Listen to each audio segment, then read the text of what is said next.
other places. Hello and welcome to episode 2 of World of Twitch, the Bergerbrush talk show slash podcast where we discuss many things that surrounds Twitch, the platform, and streaming overall. I'm your host, Bergerbrush, and I'm also accompanied by my two very dear friends and teammates from TeamWithNoName.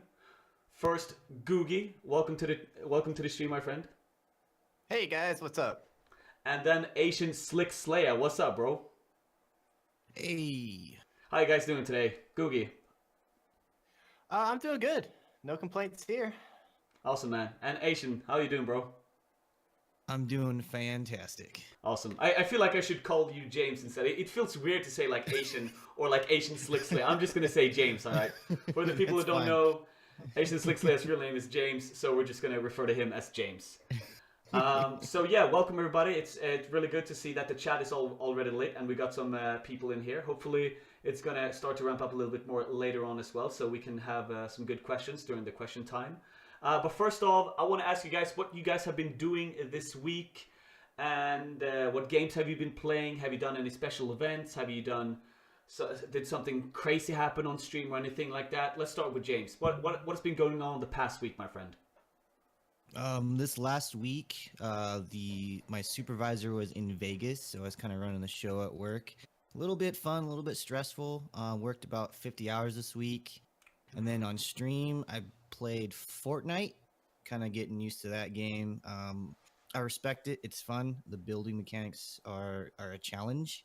And then I played PUBG yesterday. That was fun, and that's pretty much my week. Working and streaming. Yeah, so you said you've been focusing a little bit more on Fortnite. Are you sort of jumping on the hype train, everyone leaving the PUBG hype and going a little bit more into Fortnite? Are you feeling that the same for you? Dipping my toes in it, you know. I saw everyone kind of going over there. I was like, let's see what it's all about. And it's definitely not for me. The building mechanics, I keep getting flanked and stuff. There's a lot going on, and I feel like if when I get a PC, that probably will be a more fun game. Just it's hard on controller right now.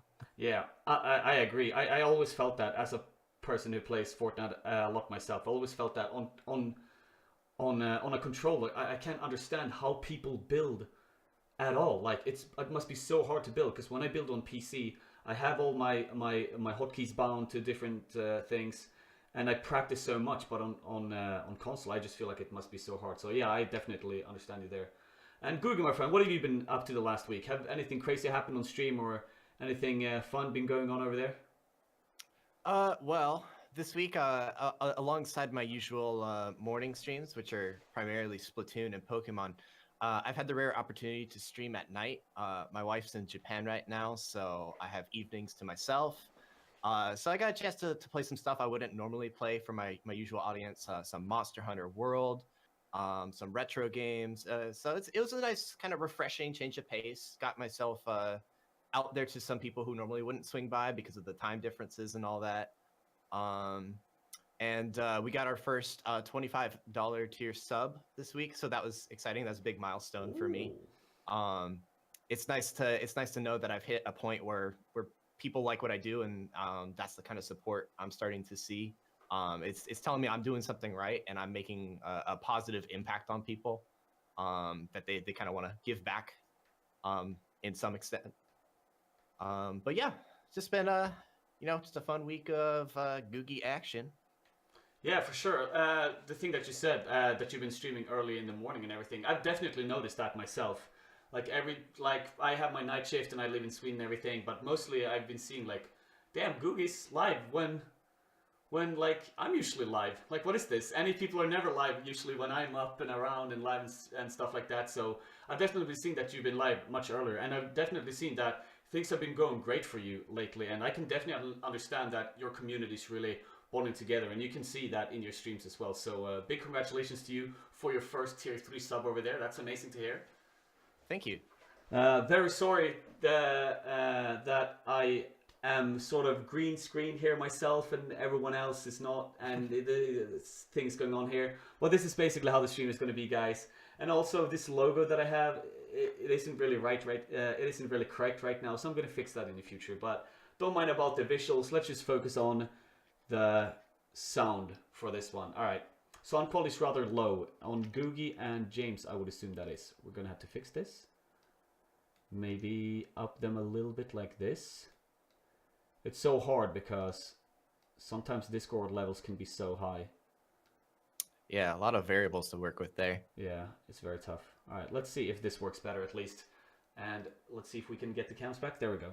All right, so the first thing that we're going to talk about this stream is, I think, the most important one for most people around me and people in TeamWithNoName and people that I know, because this is a very big deal to people, and it has also been a very big deal to me in my early Twitch days and with me going forward and everything. I think it's a very big part for basically everyone on Twitch. Everyone focuses so heavily on this, and that is viewership and partnership, which is going to be our first topic. So the thing that I want to start talking about is the way that Twitch handles viewership and its directory in the games. When the more viewers you have, the higher up you go into the directory, which is basically, are you good? Are you doing something good? You get rewarded very heavily.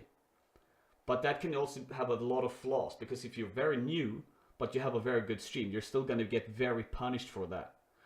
So Googie, what are your input on like how Twitch's system is? Do you think it's really good? Do you think it's flawed? Do you think that maybe there's something that they could improve to make it better? Well, I understand what they're doing with pushing the popular streams to the top. I do think it makes sense to reward streamers who have those high viewer counts, give them a chance to really stand out by letting them climb that ladder.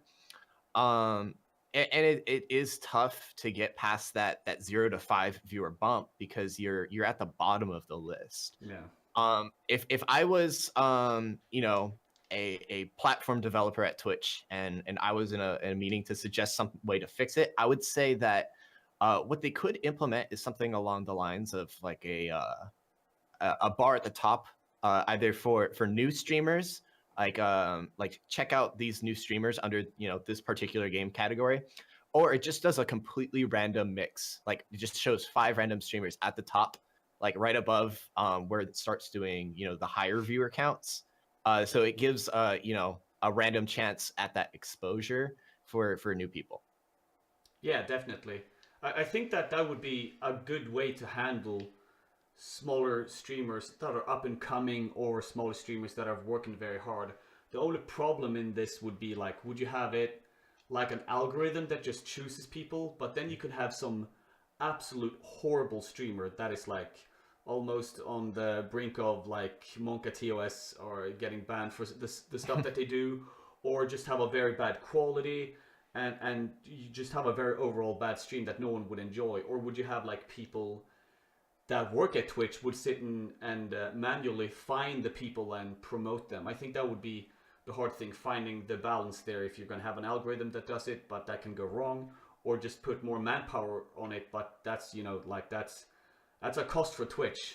And well, even though I do think they have the money, I doubt they would actually want to do something like that. But I agree, definitely. I agree that Twitch would definitely need to do something for small streamers that are up and coming. There are some streamers with 20, 30 viewers that deserve so much more, because they do have a great community and they do have a great stream, but they never get the chance to show it to the world.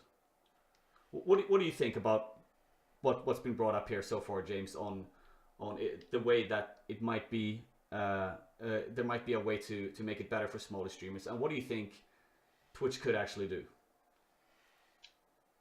Well, there's been other platforms that are kind of working on this problem, or maybe situation for their streamers, and I think Twitch is just a beast that's way too large for those same kind of implement tools. Yeah.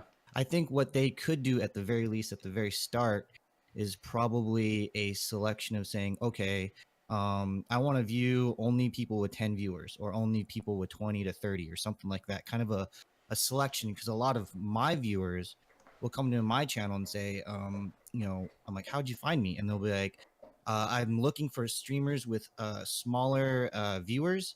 That way I can engage better, and then so they enjoy that. They don't want to go see the big, large streamers, that with 20,000 people in there and they can't say anything. I also think maybe if they were to do some sort of random algorithm, that it should probably only work for maybe maybe affiliates that have been for like maybe a year and 6 months or something, or maybe just partners, because you know, among the streaming platforms, the money is on Twitch. You know, they're backed by Amazon, Yeah. and so they got to look out. They got to kind of protect themselves. And if you have a week-old streamer on there, they may not have the professionalism that the advertisers are looking for. And so maybe just kind of limiting it to maybe partners or affiliates that have been on the platform for some time would work for that kind of a random algorithm. Yeah, that's very true, and I think that's a very smart point as well, to point out, like, if you would have a director that highlights, for example, in a game or overall, these people who average 20 to 30 viewers who are affiliated or partnered or have been affiliated for a long time should be highlighted on some other directory on Twitch. And I think that would probably work pretty good for the algorithm. You just find someone who's been affiliated or partnered and average those numbers and look at like how much chat they have and everything, so you know that like the viewers don't come from some weird place, like they're viewbotting or something like that, but don't have anything don't have any chat going on. So there could definitely be an algorithm that works for that. And like you say, if there's one company that definitely could do this, it is Twitch, because they do have a lot of money and they are backed by one of the biggest companies in the world who are still expanding like crazy. So yeah, I definitely agree on that. And I think that this is something that Twitch needs to do, because there's so many streamers that just disappear in the mass. And there's so many streamers that deserve so much more. And like you say, most people when they join channels like ours, they say like, hey, I'm here to interact with you, that you can't do with larger streamers, just like you said. Most people are looking for that. But they have to scroll for like 5 minutes if they go to Fortnite, because you have 5,000 streamers there. So it's very tough. Very tough indeed. And then they gotta jump from channel to channel, because some might be horrible, some might not even be interacting with the chat or anything, and it's gonna take like 30 minutes for someone to find a channel that they enjoy. So yeah, I think that Twitch should be looking at that, and hopefully we'll see some changes there in the future as well. Also, so the other thing that we're going to talk about this in the first topic is partnership, and how viewership affects partnership and when you're going for partnership. So recently Twitch changed their partnership guidelines that you need 75 average viewers to get partnered. Now, do you think that this is bad, or do you think that this is good for people going for a partnership? Because before, you could get it easier if you had lower viewers, but a lot of people would mass apply even though they weren't ready to get there. So this takes off a big load on Twitch. Googie, what are your thoughts on the changes to begin with, the 75 average viewership now than it was before? Do you think it's good or bad? I think to an extent it's a good thing. I think it along with the other two achievements they set on Twitch for path to partnership, I think it gives a clearer picture of what Twitch is looking for in potential partners, and Yeah. it gives streamers something to aim towards, rather than just this vague like, okay, am I doing this right? Am I ready? Am I not ready? It is a little tricky by assigning a number to it. Ultimately, yes, they're going to want people with a larger viewer count to apply for partner, but some games and some types of streams just aren't going to get the potential viewership. For example, some indie game is not going to be able to hold a candle to the number of people that are out to watch battle royale games on Twitch. So I'd say a sliding scale based off the type of game you play would be a bit more friendly to people applying for partner. But I think that's part of where the review process that Twitch goes through comes into play. I recently applied for partnership, even though I have not yet hit that 75 average viewer mark, because as far as the games that I stream, I'm usually in the top 5 streams or streamers any given time. So yeah, it's a goal. It's a goalpost, so to speak. And I think that in that sense it's good, but in terms of the actual number, it's a little bit of a gray area, in my opinion. Yeah. What do you think about the same thing, James? I think the roadmap is a great tool to use, and but I do think it should be kept maybe silent. I noticed that what'll happen when you have a milestone you're hyping up, or maybe a goal, is you'll have that kind of group effort and hype towards that. But after the goal, the channel kind of thins out real easily. And so I think if the roadmap is used silently, like, oh, I'm almost there, but they hype up something else, the game or whatever they're using, I think that's good. I think the lower view count, viewer average, I think that is just, it's still a challenge with the scale of how large Twitch is and how many broadcasters there are. You can see so many different people. I think the 75 is still a hard goal to hit, but it looks smaller, but I still think that it's a challenge. But I lost my train of thought.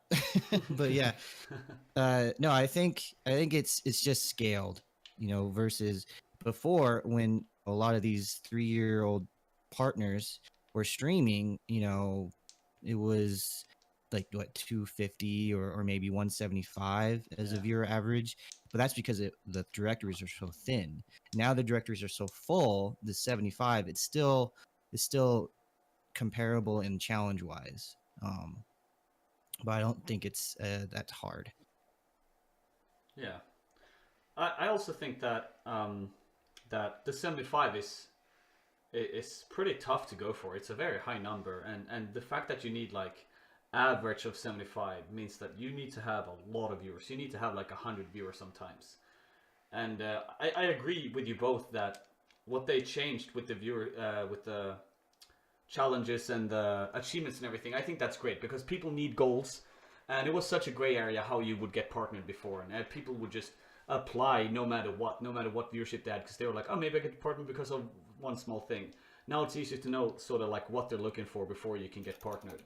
But I still think that Twitch needs to be a little bit loose with the actual number. If someone with 50 average viewership who has a great channel, a great community, and they can see that they're a part of the community of the game that they're playing, for example, I think they need to loosen up and be like, yeah, this person should probably get partnered. And I think that a lot of people are scared that, like, if I don't hit 75 average viewers, I'm not going to get partnered. But I feel like you should still have a chance to get partnered even if you don't hit that massive viewership number in the near future, But yeah, I don't know really. There's so many different ways that you can get partnered as well, that we're going to talk about. So I feel like partnership is still such a gray area in so many ways. And speaking from my own experience about partnership, and like I said before, someone who's been focusing so much on these topics so heavily in my streaming career, is that when I was starting out, partnership was everything to me. I was like, I need to get partnered. That's what I'm going to push for. It's everything. Once I got partnered and once everything settled down, I was like, damn, dude, the grass was not green on the other side, man. It wasn't that good. Sure, there are a lot of cool perks, and it is special to be partnered on this platform. But just because you get partnered doesn't mean that you made it. Doesn't mean that like anything about your channel is just like magical all of a sudden. You still have to work your ass off to keep growing and to keep a community of your own and everything like that. So I feel like a lot of people, including what I did myself, was to overhype partnership. And I can see that other people do that when they see other people get partnered because of different reasons as well, which we're going to go into now. So there are different ways that you can get partnered, and we all have seen that in TeamWithNoName. We all have seen that all around Twitch. You can get partnered because of the area that you live in. You can get partnered because you know the right people on Twitch. I've heard people that get partnership just because, hey, my best friend is the guy who works at Twitch. He just slipped me partnership when he was working last night. It's easy, I've seen that happen to people. And I've seen people from different areas get partnered just because they live in that area. And I've also seen many people get partnered because based on a team that they're in.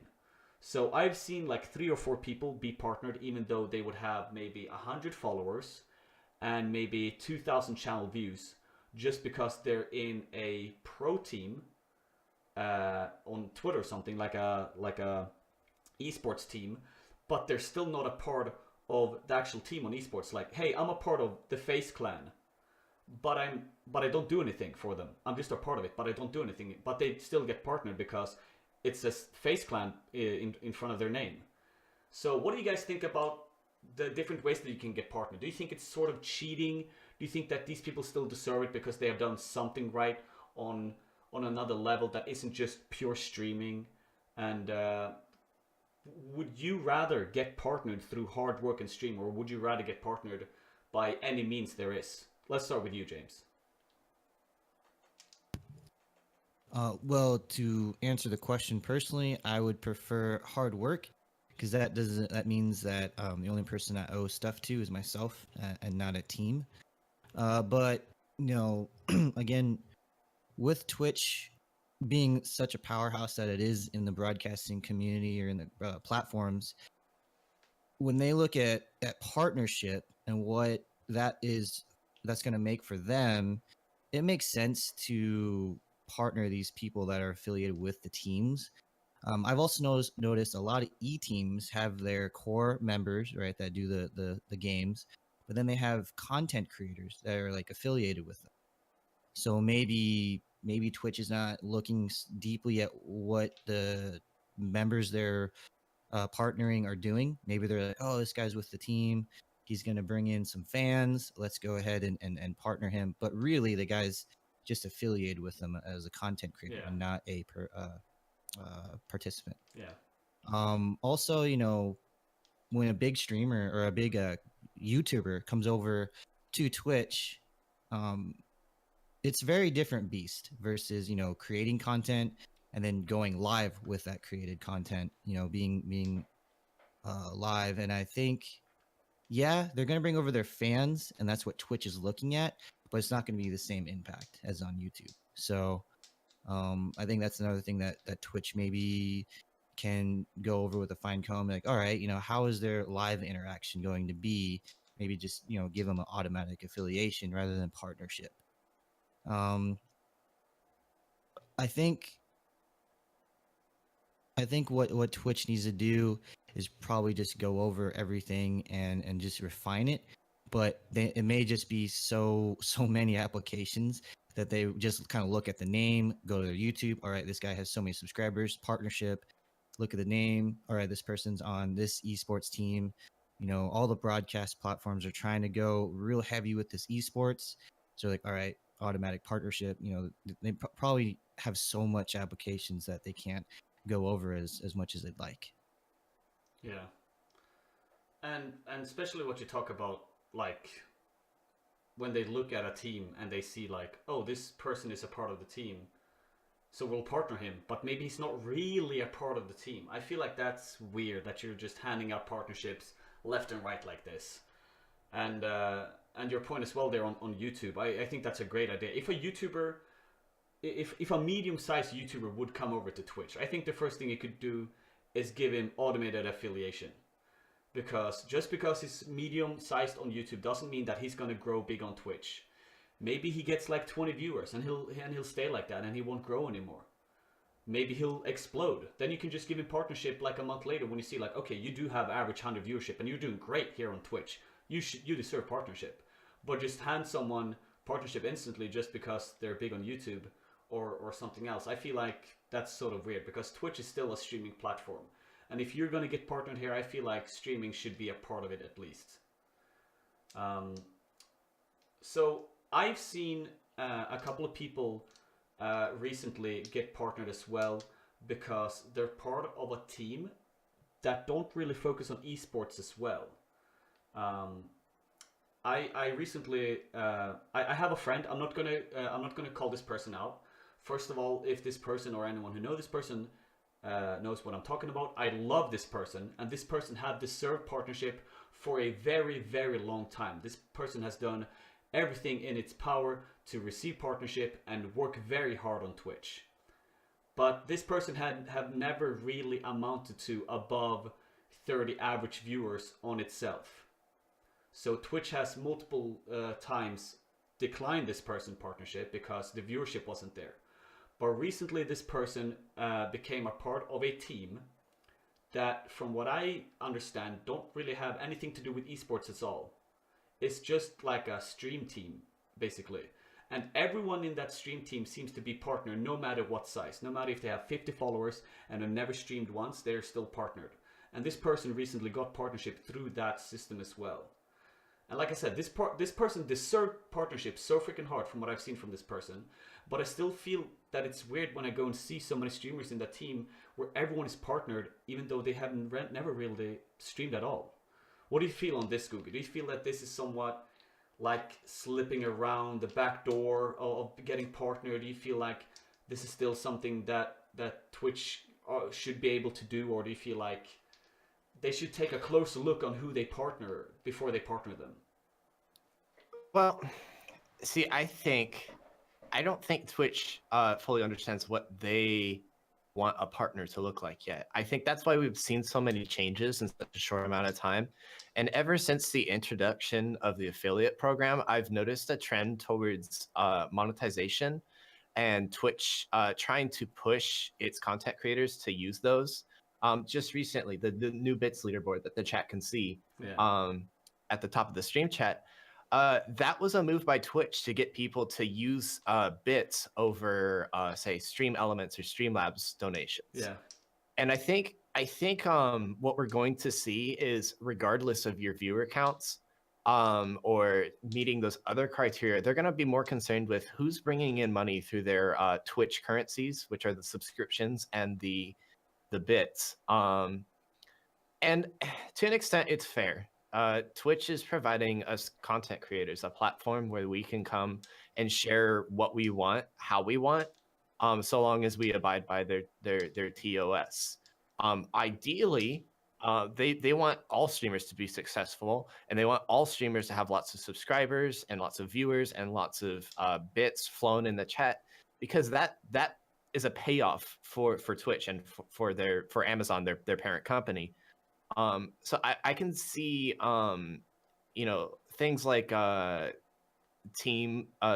stream teams and stuff being successful for helping get your viewer count up, but it's the ones that I guess and I don't know if this is against Twitch's rules, but the ones that do, okay, if you subscribe to everyone on our team, we'll all subscribe to you, so that boosts your sub points, and Twitch is going to look at that when you're applying for partnership. I think those kind of teams are either going to be very successful or be weeded out really quickly by some new rule that Twitch is going to implement. Yeah, I mean, like, I don't know, I feel like partnership and Twitch is just a jungle in every aspect. And like you say, Twitch has really been focusing on I feel like Twitch is just focusing on very many aspects to make more money. Like when the affiliation came in, like, damn, that was a big boost for Twitch. But also, it's a big boost for streamers, because, I mean, like, everyone is enjoying it much more now that you actually can have a subscriber button and can have some emotes, and you can have the bits and everything. But it's very true, like you say, Twitch, for every company, every person in the world, everyone loves to make money, so I can understand that they're pushing this sort of stuff as well. But when it comes to partnership, yeah, I don't know. It's such a jungle in so many aspects. I don't know what to say. I feel like myself, even who are partnered, the way that I got partnered, I feel like that was a 50-50 thing. I was on a high roll for a 2-month period. Everything was going in my way, and everything was starting to blossom, and I got partnered basically because of that.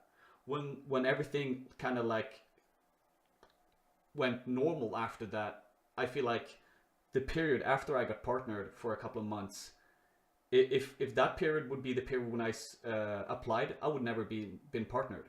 But I applied during a period of time when it was just everything was working my way, and it was before the new guidelines to get partnered as well.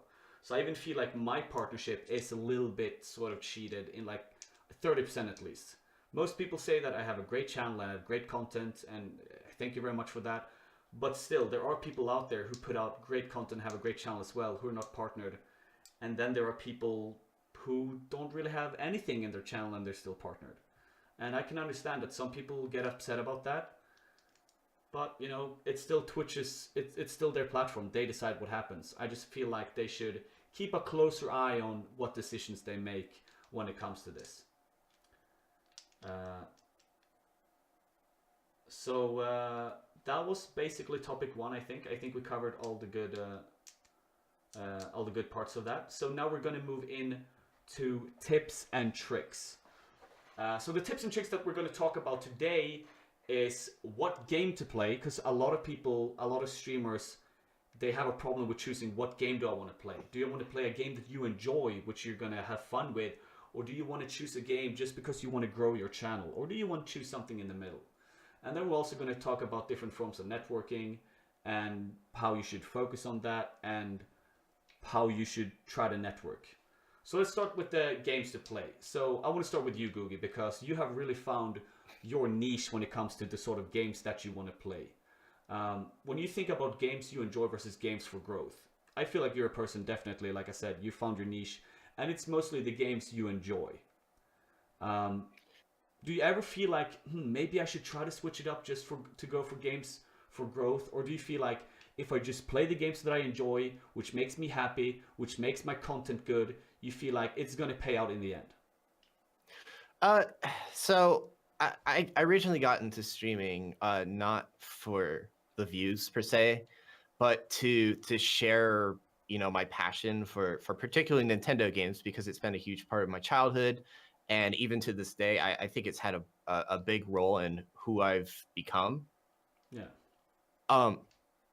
To that extent, streaming games you enjoy in the long run is going to make Twitch feel like less of a grind. A lot of times, people say that the working towards higher view counts is the Twitch grind, and that it's a challenge. But I think if you're playing something you enjoy, that's going to have two benefits. For one, you're not going to feel like it's work. You're just playing games. You're interacting with an audience and you're having fun. The other thing is that's going to show through when you're playing. People come in, they see me play Splatoon, and I get PC gamers who typically play things like PUBG and Fortnite, and they go, "Wow, this game looks really fun." You look like you're having a blast. Everyone in the chat's having a blast. I've gotten some PC gamers to actually consider going down to the console pleb tier and trying out the Nintendo Switch, and they end up loving it. And I feel like that's like a huge success on my part, that I'm doing something to make the games look extremely enjoyable. And that's what I would encourage other streamers to do, is to start out with something you like. You can play things for growth once in a while. Occasionally I'll play something like Monster Hunter. It's not my normal stream mix, but I'll get some new viewers who come in, they'll check it out, and then they'll go, okay, I'll check out your other streams. They come by, they see me play Splatoon, they see me play Pokemon. They're like, oh wow, these Nintendo games look really fun. I haven't touched Nintendo in like 10 years. Maybe I should get back into it. So it's definitely good to mix things up once in a while, but I would say play the things you enjoy. Yeah, and like you said there about influencing your community, when people come into your channel and they see like, this game looks amazing, I want to try this out.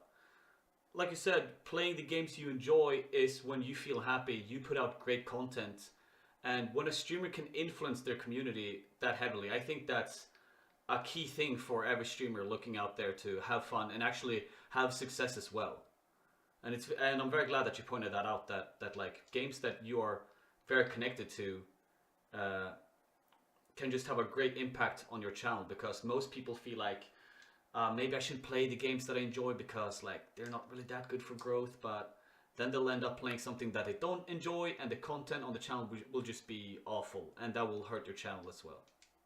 Can I add one other thought? So someone in the chat mentioned that being a variety streamer is hard, and I had tried that route for a while, doing a variety of Nintendo games. And I found with variety streams, the thing that makes a successful variety streamer is you, not the games. So, I recently did like a poll for my viewers, and I asked them, I was like, hey, why do you guys watch the stream? And the most common response was not for the games, but for watching me as a person play these games, yeah, and my reactions and my insights and my community. So to that end, like, keep in mind that you're a big part of what makes your channel successful. the game you're playing is going to bring people in, but it's you that's going to like be the deciding factor of whether or not someone hits that follow button or you know, comes back for the second stream or even just stays for more than 15 seconds. But yeah, that's my thought. Yeah, and I agree that like variety streaming can have a lot of good impacts, but I feel also that variety streaming is hard, and especially for very new streamers. So if you've been streaming for a week, for example, I would not really suggest that you go and play a game that no one has ever heard of, because if you actually want to gain viewership on Twitch, you need to play a game where there are viewers. And if you go to some game from 2005 that no one on this planet had played, there's maybe not even a director for that game. I mean, like, how are people even going to find you in the first place? So I think that you need to find a sort of balance when you begin what game you're going to play, but when you do have your own community and everything, you can sort of get the ball to start rolling, and you can branch out and try out different variety games of whatever you want, and play whatever you want, because when you do have the community there watching you, they will enjoy whatever you play. So James, you for example, who have been focusing a lot on games that are a little bit bigger, I would say, and games that have a little tighter community within the game itself. I know that you play Destiny and everything, and I know that Destiny do have a pretty big community all around. And then you've played a little bit of PUBG, which is a little bit more spread community, but it's a very big game. How do you feel on these points when it comes to variety game and big games, and what to choose for growth and just overall happiness in your channel?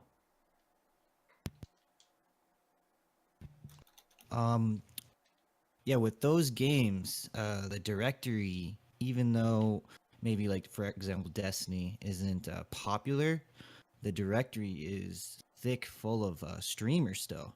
Yeah. And one thing I've noticed about that was when it went from Destiny 1 Destiny 2, the larger streamers, you know, because of all the kind of, I don't know, negativity or maybe just unhappiness with the game from the community, they are now variety streaming. You know, they're playing different games. They're having different goals. They're not, you know, always going back to Destiny. Um, so I think what I've learned from them is the ultimate goal is variety streaming. You know, you want to be able to play whatever you want and still entertain your audience. You know, and like Googie said, variety streaming is more about the streamer than the game, which I think that's what will create longevity. I also think it's quite ingenious to stream Nintendo games. I think that's amazing that Googie has the ability to do that, because it kind of cuts all this console streamers like me out of the directories, because I would love to stream some games, but I would need a PC and a capture card. And I think that's, you know, strategically, I would definitely be streaming Nintendo games if I had the ability to. So, and I love Nintendo games, so there's the fun factor there, as well as being strategic about it. I think, along with, you know, games for growth versus games you enjoy, is the time that you stream. I noticed here in the States, early morning, late night, those are the times where you're going to meet a lot of people, because the big dogs have gone to bed. Yeah. As for me and my channel, I did that. I tried the time zone, you know, late night, early morning thing, along with working a regular schedule, and it was hard. And ever since then, I've been playing games more that I enjoy and trying to grow myself as a streamer rather than relying on the game itself. And when Star Wars Battlefront 2 came out, you know, before the EA drama, I noticed a lot of people enjoyed my experience with a new game, and they enjoyed my reaction to how fun it was. You know, I love flying the TIE fighters and the X-Wings and stuff, and they love that. They reacted so positively to it. And so, you know, I've taken that, you know, as a note, like, all right, keep this. Remember that that's one value that people get. And I've tried taking it to games that I enjoy, like PUBG. I really enjoy that game. And Destiny, I really love the idea of it. And so I'm trying to grow myself as a streamer so I can do variety streaming rather than relying on the game's popularity. Yeah. And yeah, there's so many factors. Once again, I mean, like, there's so many things that you have to think about and that you have to consider on Twitch when you play big games or small games or whatever you do. For example, myself, when I got partnered, it was a lot due to the fact that I played Path of Exile. I was thinking to myself before I started playing Path of Exile, like, what is a game that I might enjoy and that I might grow from? And I found Path of Exile, and I found Path of Exile at a great time. The league that they do, they have like leagues every 3 to 6 months. That at the start of the league, everything is new. There's so much new content that everyone want to play. At the end of the league, people are kind of bored and they're just waiting for the next league again. I came in at the end of a league. All the big streamers were gone. But there are still so many viewers who want to watch Path of Exile streamers. So I went from having 5 to 30 viewers in a week. Because all the big streamers were gone and people still wanted to see some Path of Exile gameplay. So when I came into Path of Exile, it was just a great timing. And when I came into Path of Exile, there was another girl as well that came into Path of Exile at the exact same time. And I think one of the factors that she did as well, which is something that you pointed out just now, James, is time as well. Like what timing do you have? When do you stream? She streams like very late in the night for me. She like streams even very late night for NA. And when she went online, all the big streamers went offline, so they would usually host her, and people would have no one else to watch, so they would all go to her channel. And I saw this girl go from 30 viewers to 300 viewers within 45 months. And she's now one of the biggest Path of Exile streamer that exists, and everybody love her, and she has a great community. She came in at the right time, the perfect game that has a perfect community, and she enjoys the game as well. So sometimes I feel like if you feel like you enjoy the game but you aren't growing, maybe try to look for something else. Just give it a try. Maybe it can work out in your favor. Maybe you can find a game that has a great community within the game, that is good for growth on Twitch, and that you can enjoy, and then everything will just click from there. So I feel like people might be scared to try different stuff as well because they found their niche and they want to stick to that, but don't be afraid to try as well. That's all I'm saying. So yeah, I think we covered a little bit about what to play and stuff like that. And one thing that I just want to point out as well quickly is that I have listened to a lot of big streamers. And what most big streamers say is that the best thing that you can have is a main game that you enjoy. That you can wake up every day to and just play that game. Because some people, they wake up, they're like, shit man, what do I play today? This is so hard. How am I going to start the stream if I don't have anything to play?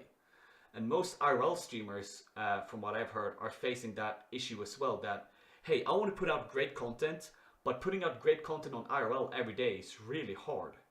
You have to like step up your game every day. For example, what I've seen from the infamous YouTube streamer now, Ice Poseidon, is that every day, every week, he just seems to step it up another notch, go a little bit crazier, do something even more nuts, just so he can keep like the action on, even though he only does RL streams. Because you can't just go up every day and just like, hey, I'm gonna cook breakfast now and sit here and talk for 5 hours. Most people would find that boring. So I think that IRL streaming is very tough, and applaud to everyone out there who does it and does it well. That's all I can say, because I agree. When you have a main game, you can stick to that. It's so easy. You wake up every day and you know what you're gonna do, and you just do it. So yeah, the other thing that we're gonna talk about within the tips and tricks is different forms of networking. And then I mean lurking, hosting, dual streaming, activity between streamers. Like, are you gonna be active in this chat? Maybe they're gonna be active in your chat. How do you feel that this affects like your overall experience on Twitch? When I started out, I didn't really know too much about networking. I was like, I'm gonna stream every day and that's all I'm gonna do and that's it. Well, once I got more into it, it was like, well, I have to stop by a lot of other streamers. I gotta get to know people. I need to find a community of streamers to like befriend and everything like that. And I think that is really good. But you do end up spending a lot of time on that as well, which can be very tough. Because you feel like, hey man, if I didn't network 1 or 2 hours a day, I could be streaming 1 and 2 hours more a day instead, which could bring more people into my channel. So I think it's hard to find the balance.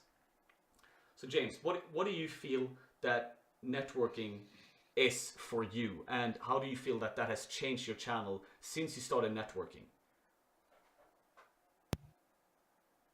I think networking, when used correctly, I think is an amazing thing, or maybe the actual real networking, real interaction, stuff like dual streaming, or maybe just hanging out in someone's channel after you host them. I think that promotes some form of growth. I think networking within your own directory, say I get done with Destiny and I go host another Destiny streamer around my size. Um, I think that's good for the directory. It's healthy because you're keeping your audience within that directory watching that game. And so it could kind of it creates growth because now you're adding two viewer accounts together, and so that's healthy for the directory. And then for growth for my channel, a lot of my streamers are a lot of my followers are streamers themselves. So getting the motivation from them because they understand what streaming. They understand uh, the grind for that. They understand it, and to hear them motivating me, it keeps me going. So I think for the health of you as a streamer, networking is important, as well as growth numbers wise and everything. But it can't just be joining a community and kind of posting your link. Real networking, shout out here, Team with No Name, you know, we don't drop links except maybe in our introduction, and what that has created is like true friendship and really brought an emotional attachment to streaming itself because it's like, man, if I don't stream today, I may not be able to see my friend or whatever, come and say hi. Or if I don't turn on Twitch and watch it, I may not be able to see what my friends are playing. And I think that's really an amazing thing. I worked at GameStop, and I heard of Twitch, and I was like, what is this? This is crazy. And so to get that kind of emotional attachment to Twitch when before I didn't even know what it was, it amazes me. It amazes me, and I'm happy for networking to make friends. And then secondly, it grows your channel. So Yeah, definitely, I agree. I think that networking is so important for small streamers, and most people who come into Twitch and they start networking, they all do it so wrong. They don't understand what's the point of networking, and they just do it so wrong. But people learn eventually. I'm glad to see that so many people who, for example, come into Team with No Name, they do it wrong from the start, but they learn and they adapt, and now they're a big part of our community as well, which I think is great. I do want to point out also that networking, if you do it too much, can actually hurt your channel as well.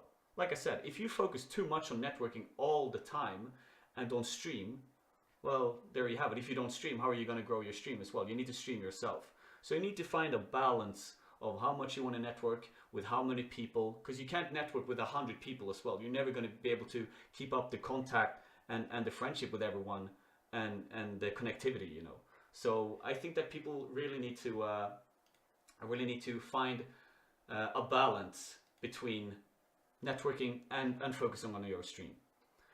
So Googie, you came in a little bit later into Team with No Name than me and James, who were there basically from the start. What was your forms of networking before you came into Team with No Name, and how did it change after Team with No Name?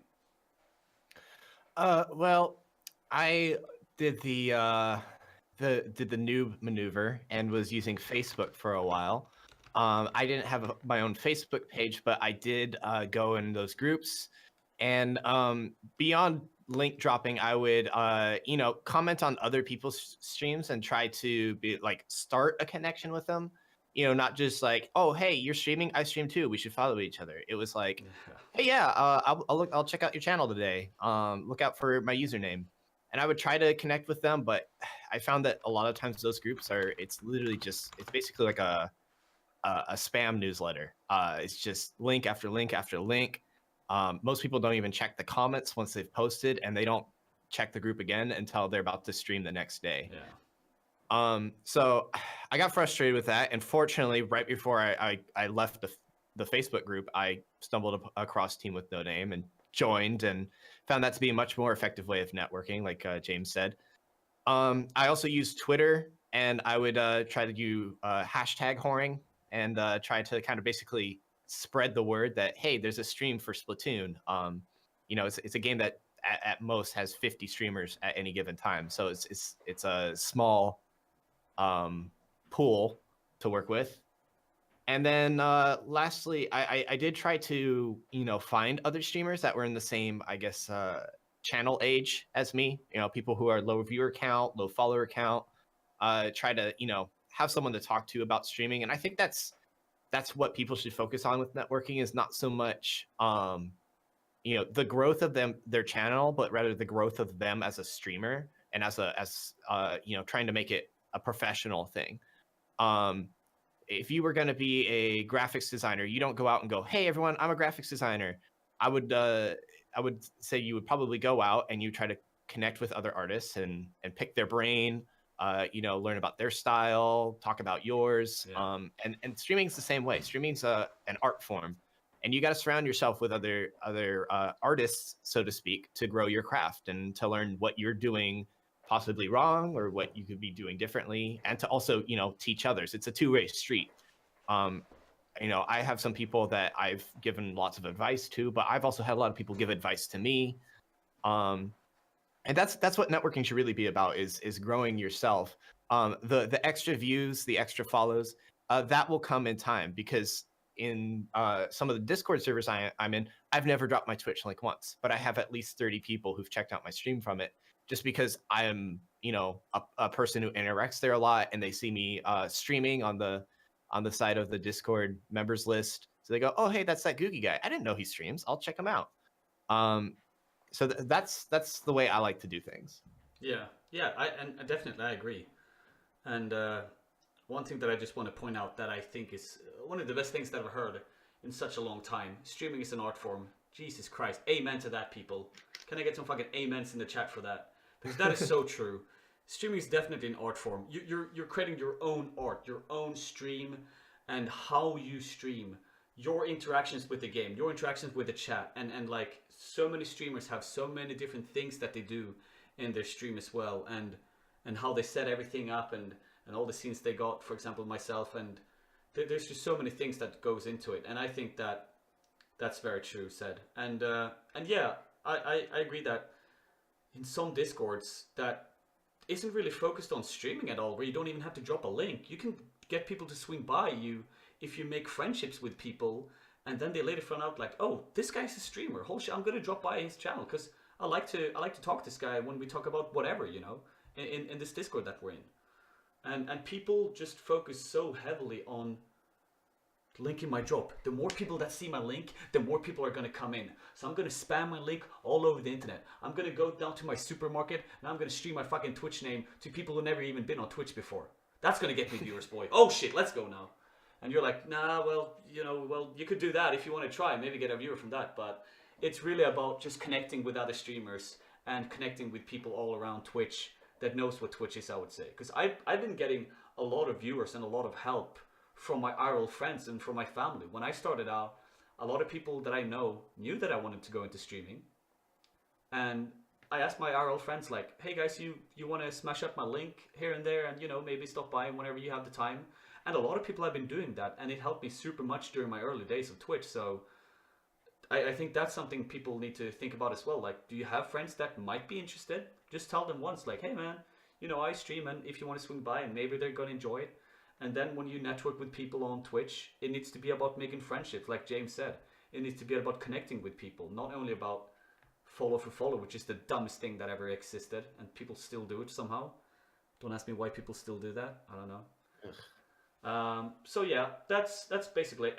And the things that we didn't really talk about, the lurking, hosting, dual streaming, etc. I think that those are good and bad, all of them. I think hosting is something that everyone should do all the time, every time you go live, which I don't understand really why most people that are like mid or big streamers don't host anyone. There's different things that you can talk about that, but I think we'll take that for another time. But there's ups and downs about bigger streamers hosting people. Definitely, there's some downside to it as well. But I feel like everyone should always try to give out a host whenever you go offline. You should always try to do that. You should always show the love to whoever you can find, or to your friends, or to people you network with.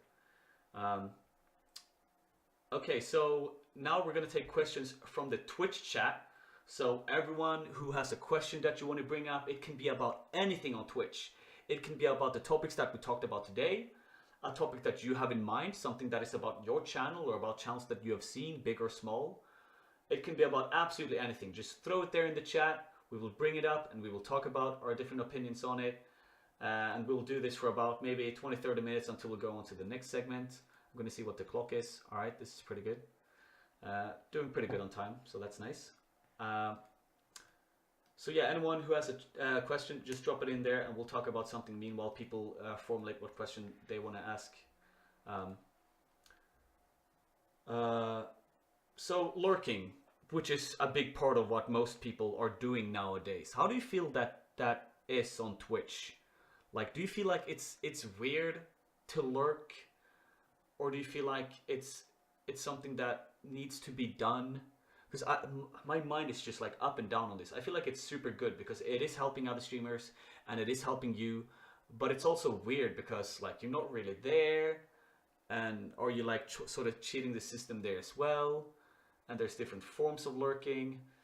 My brain is just like all over on this. What do you think, Googie? What do you think? Especially coming into TeamWithNoName, where lurking is a big aspect of TeamWithNoName. It's not only about that, but it is still a big aspect of it. How do you feel on this? I think lurking is a good thing. I understand that Twitch recently made some changes to how lurking works. And in particular, they're trying to weed out the people that are just completely inactive lurkers. People who throw up a bunch of Twitch tabs, mute them, and then leave them. And the reason for that makes sense. They want the monetization from it, as I mentioned, that there's a big push towards that ever since they've been expanding. And so that's why I think they've made the changes they have. But in regards to whether or not it's a good thing, I think having a small amount of lurkers to get yourself started with the showing up in the now live view and trying to not be at the very bottom, I think that does help. But I think after a while it starts to hurt where you have a skewed number of, oh, I've got 30 people watching, but I only have 2 people chatting. And then people notice that within the 15 seconds that they come into a channel, it's like, oh, this guy's got a high viewer count, but his chat's dead. What's going on with that? I personally, I don't lurk people unless I at least have the sound on. I kind of like, I have it on as like almost background noise. Because I don't feel like I'm doing them any favors by just being one number out of many. I'd rather spend the time focusing on one person and being active in their chat than lurking, 30 people and then contributing to that skewed number of active versus inactive chatters. It's totally okay to lurk, and I'd say if you can do it to support, streamers who you can't watch right away, definitely do it. But just keep in mind that even if you're there for 15 minutes active in the chat, it helps kind of drive the chat momentum, and that helps them out more than anything because they don't have to do the self-talk as much. They feel that boost of confidence and that boost of energy because the chat is active. But yeah, it's kind of like it's a tool towards growth, and it just has to be used appropriately. Yeah, definitely, and I agree with what you're saying, that if you do lurk, try your best to just swing by the channels that you're lurking, 5-10 minutes, say hey, talk a little bit with them so they know that you're there as well. And like you say, most small streamers, they have nothing going on in the chat, and it really enlightens their spirit to see, oh, this guy's stopping by, even though it was 5 minutes, it was like someone to talk to during that time, and it feels good that know that he did swing by and everything. So people should definitely focus on that. But yeah, I feel like lurking is up and down. There's good things about it and there's bad things about it, but like you say, Twitch is starting to try to force it away. But lurking is one form of networking, which I think is important for smaller streamers doing their best to network. So I hope that Twitch don't really remove it completely, which the focus is going towards. But it's still there from what we can see right now. It's still there in some ways, so hopefully it will stay in some ways as well. All right, so we have some questions now as well. Let's start with Mr. King Noxy. How do you feel about these game companies getting into the streaming game? I feel like some of the thunder is being taken from content creators when they make their own content. How do you feel? Um, so how would I interpret this question to begin with? Uh,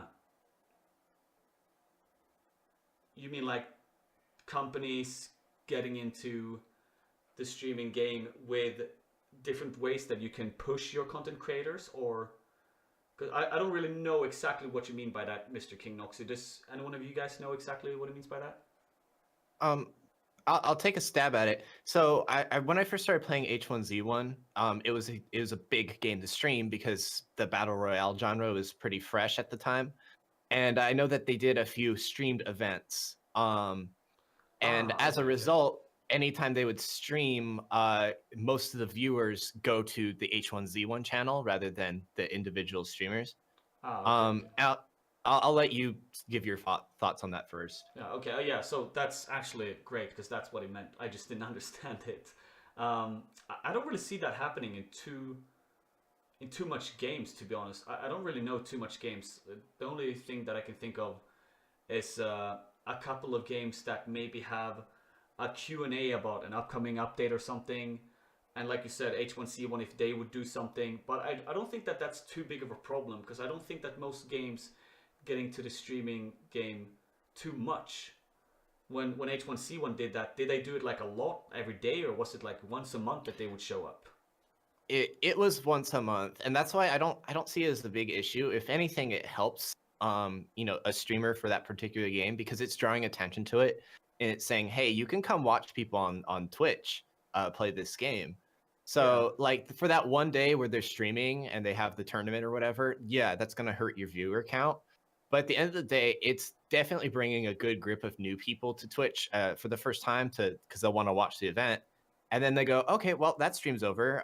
And then that's like the time I would say if you can go live, 30 minutes before the event ends, those viewers are going to need somewhere to go after that stream. Yeah, for sure. Take advantage of it. Yeah, yeah, exactly. And some games who do have an esports aspect of it, I think that really boosts up the game. Like people who aren't really too into Twitch or whatever, but they hear that, oh shit, this game that I really enjoy is having this big tournament. I want to go watch some pros then. And then they get to know Twitch a little bit more, and they're like, I want to see someone else play this game as well once in a while, and they're going to find their way around viewers.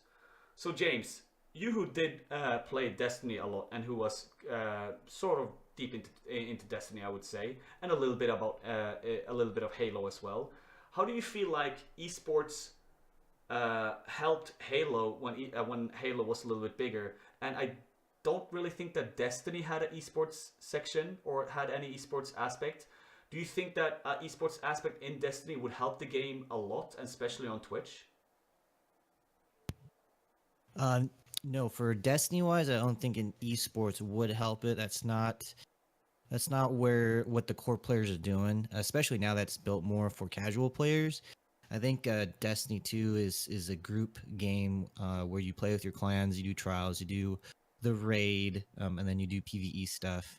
The PvP side is actually dwindling right now, and it's fun, it's great, but it's where all the tryhards are at. So a lot of the casuals have not really jumped in there. Yeah. For Halo, though, it is made for the tryhards and everything. I mean, Halo 5 was built for esports, and you go into the maps and how they're designed, and it's an arena. So yeah, it's definitely built for that, and because it's built for it, it still thrives today because of that, as well as being the latest and greatest Halo 5 or Halo game out there. So yeah, it thrives off of esports, and it's going to be interesting when we transition to Halo 5 to Halo 6, because now you're going to have to maybe learn new skills and new button mappings and everything. So it's going to be interesting to see how the community will respond to Halo 6. Also, I think maybe another game that benefits from streaming or works with streaming is SOS. I don't know if you guys have heard of that, but one of my friends, she streams it, and it seems like it's built for streaming. Yeah. It's a battle royale type game, and I guess you can get loot drops to help you, win at the game. and the audience can actually choose the next loot drop. So they'll be like, oh man, this guy has that loot drop. Go and vote that he gets something, like bananas or something unuseful. Yeah. Or I'm getting in the next one, vote that I get something good. And the audience can actually go to their website and vote. So that's an interesting one that I have seen lately that works with streaming. Yeah. Yeah, definitely. And I'm gonna bring up a couple of games here that I feel like sort of connects to what we're talking about. For a game like you said, Destiny, which have a big PvE aspect of it and not really an esports scene that it focuses on, there are games that have tried to put in an esports scene, even though it really isn't there. For example, I'm gonna name World of Warcraft, who tried to add like PvP tournaments, 5v5, etc., but it never really got too big. Like no one really cared too much. Maybe the hardcore PvP fans, but it didn't really bring in the numbers. And then they added like sort of speed runnings when you do dungeons, which they tried to broadcast, which was fun maybe the first month, and then everyone was like, who cares, So I feel like some games could try it, but it's not going to pan out and it's not going to work. Like I say with Destiny, that might not be the best game for an esports scene. But then you have games like Counter-Strike Global Offensive. What would Counter-Strike Global Offensive be if they did not have the esports scene? That game would be nothing without the esports scene. That game thrives so hard on the esports scene, and it has for so long. So I think that the games that are out there, they need to really see what game do they have, and how can we make the game bigger? Because if people love CS:GO and they want to grow from playing that game, if CS:GO isn't big, then they're not going to get big. So I feel like some aspects of bringing like Twitch and whatever into the game is good, and sometimes it can be like whatever. And then like you said there, James, SOS, which is very heavy interaction with Twitch as well. A lot of those games can be really fun. Like everyone here has probably played what are they called now again? The Jackbox games, the Quiplash games. You can have an audience that joins in through a link, but they can't write anything, but they can still vote.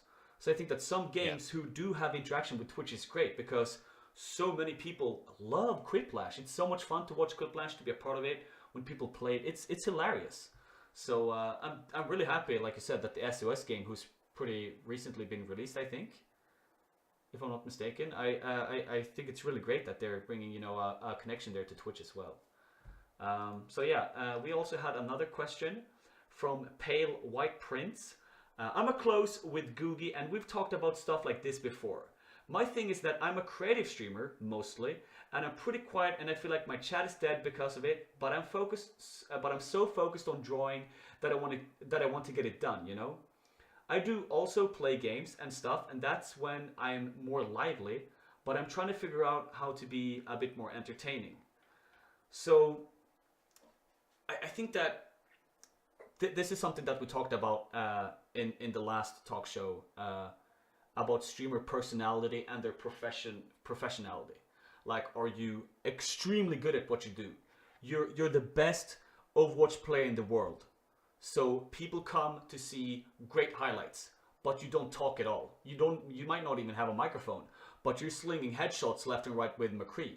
You can get a ton of viewers from that. It's not only about the personality and everything like that. It can be about how good you are at what you do as well. If you're one of the best painters in the world, like if I don't know, I can't think of someone, the guy who made Mona Lisa would start painting right now on Twitch, people would be like, wow, this is amazing, man, look at how good he is, but he didn't have to say a single thing. So I think it's a lot about how you feel that you are as a person. Are you very open? Or do you have a very easy time to talk to people and just be yourself, or be weird and quirky, or be crazy, or whatever, whatever personality you have? I think you just need to find your own rhythm, and just need to find how you want your channel to be like. And you can have a mix of both. You can be good at drawing, but you can also have the personality side. And I think for most streamers that are new, I think trying to mixing both is good. So you just need to find your own thing there. What do you think about this, Googie? Since you know him as well, what have you guys been talking about on this? Yeah, so being a creative streamer is rough, because I'd say it's probably one of the hardest things to do is to stream art on Twitch. You not only do you have to have an art style and be drawing something that would be interesting to a potential new viewer. It's a very focused craft for a lot of people. Some people just can't talk while they work. So I understand that. And then you also have to deal with art hecklers, which are the worst kind of heckler, I'll tell you.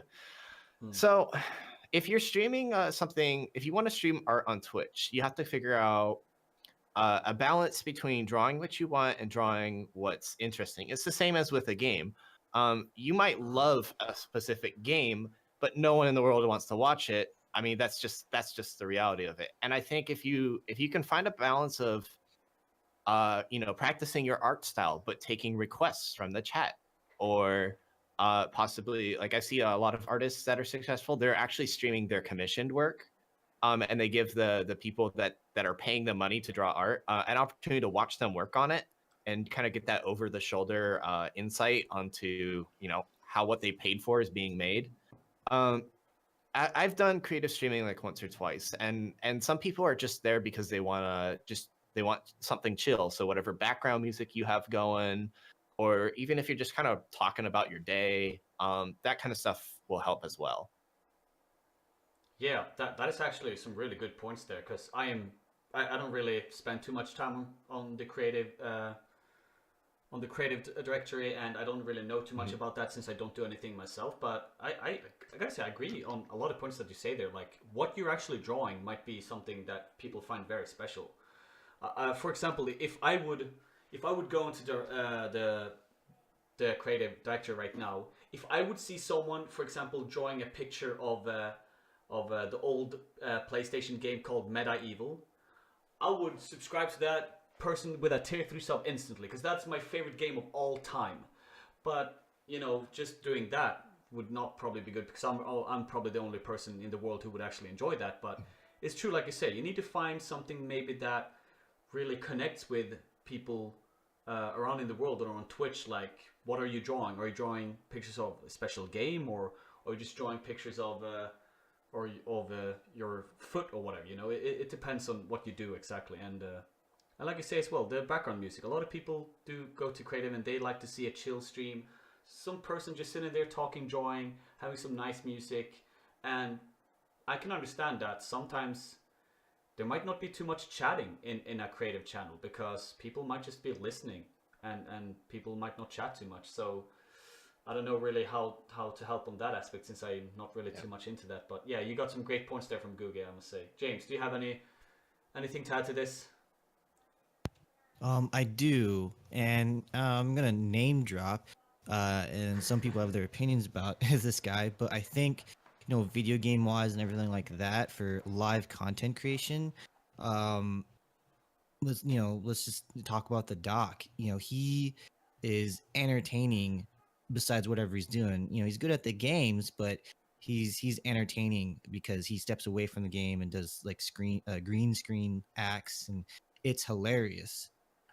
For the creative side of things, even though he wasn't stream or doing a live audience kind of video, Bob Ross has this amazing way he does his painting. It feels like he's talking to you, and it feels almost engaging, even though it's a one-way conversation. You're like, oh, let's put these happy little trees here, and let's gonna wash my brush and then beat the devils out of it. He has this personality, and I think with the creative streams, I think Twitch could do a little bit more, kind of boost in that directory. I think maybe they tried with the Bob Ross, but maybe doing someone who actually is live.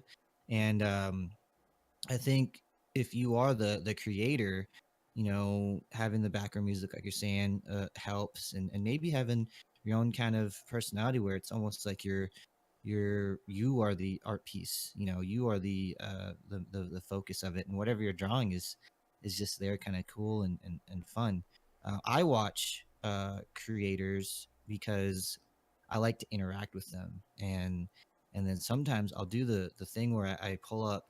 I used to do it, when Bob Ross is on TV. I just pull him up, and kind of just lay on the couch, and then I'll pass out. It's just such a soothing stream.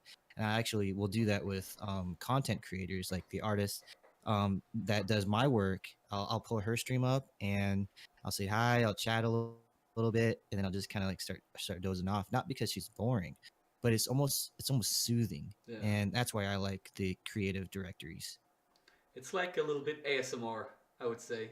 Like listening to someone and you're like, oh, this is beautiful. And I agree that I think Bob Ross was like the start of creative on the creative side on Twitch. I think that's when they started it up, and Bob Ross became such a big thing on Twitch. And I personally love the Bob Ross channel, especially when it was new. I was like, this is so amazing, and I would also have it on the TV when I would go to bed, and wow, I just love that channel.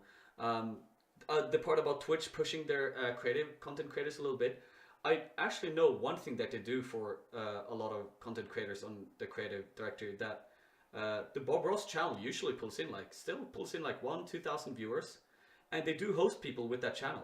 So I think that's great. I've seen a couple of people get hosted by the Bob Ross channel once you've done like 10 episodes that I usually do, and they have the stream on for 10 hours, and they sometimes host people, and I think that's great at least that they do that, and they should keep doing that. And maybe, like you say, try to find some other ways to push on people as well. I also know that Twitch has their own content creators that you can contact through the website if you want art done. For example, the bit sharing that everyone has. For example, the birthday, whatever, etc.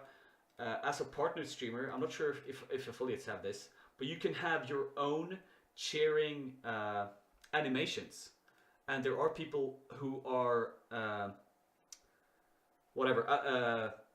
something connected to Twitch who does this. So when I was looking into that, Twitch said like, here are 5 people that are great at doing bit animations for you if you want to have your own bit animations in your channel.